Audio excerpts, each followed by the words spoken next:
7:47. Welcome back to BT Vancouver on a Friday. Well, calls for police reform are sweeping across North America as part of the protest movement against anti-black racism and police brutality against people of color. Joining us now to continue the conversation is MP for Vancouver Granville and former Attorney General Jody Wilson-Raybould. Good morning, Jody. Thanks for joining us. Thanks for having me, Mary. So let's start with the videos that have surfaced in recent weeks here in Canada of how some in the Indigenous community have been treated by police. Most people watching these videos were shocked and disgusted. What was your reaction? I mean, I had very similar reactions. It was awful to watch some of those videos, and I think that Canadians have a right to be outraged. And bottom line for me, watching those videos, recognizing that it is not something that is isolated in terms of incidents, made me incredibly sad, and recognize we have a lot of work to do as a country to address issues of race.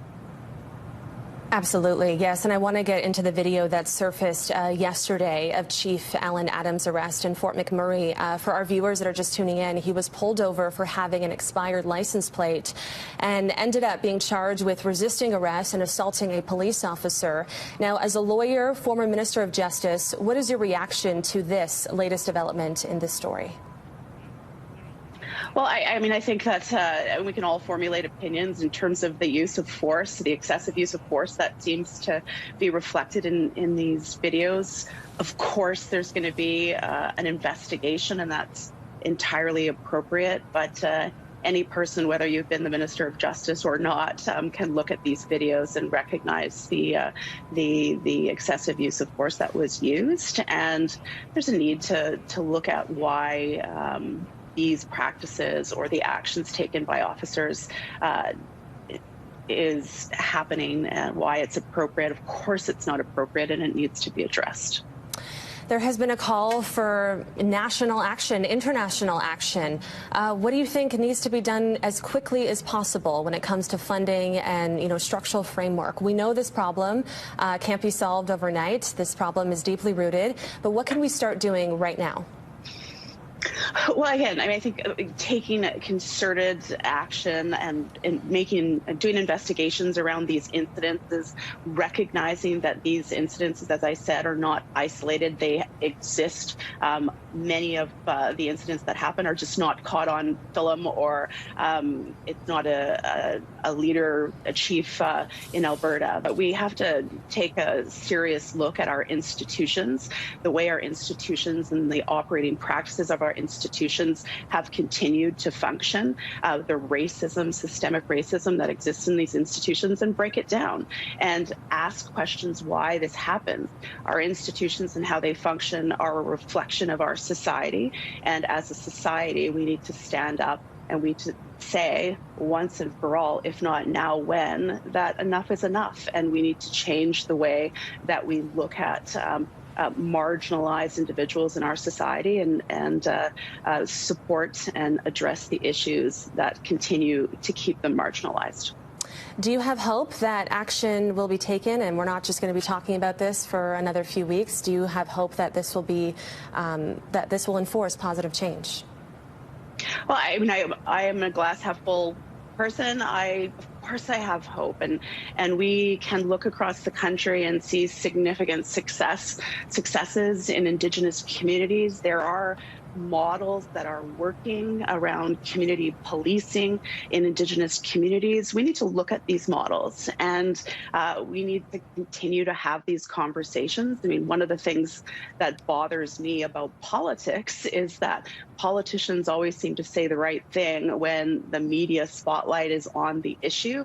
But the test for us as a society, as Canadians, is to ensure we keep these stories in the media, that we keep talking about them, and that our nice words and our talk turns into concrete action and restructuring. As an Indigenous woman, what would you say to the average person who wants to start moving the needle? What would you say to someone who wants to start taking action right now?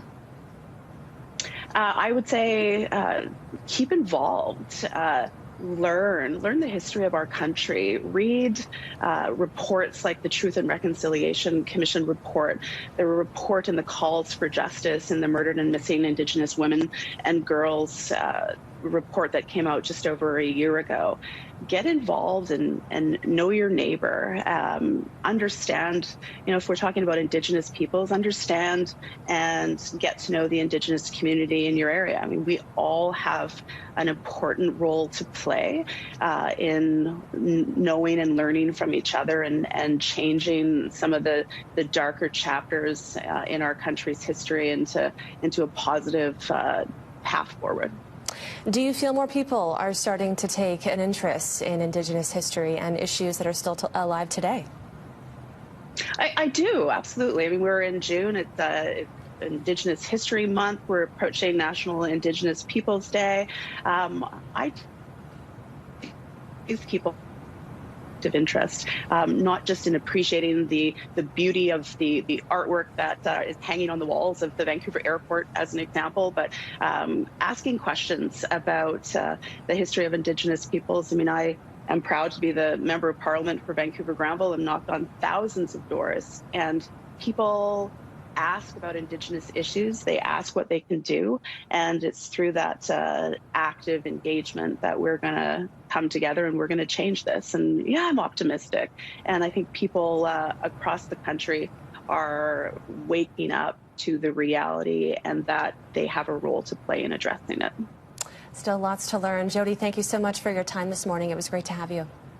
Thank you, and thank you for telling these stories. I really appreciate it. All right, thank you so much. That is Jody Wilson-Raybould, MP for Vancouver Granville. We're going to take a break.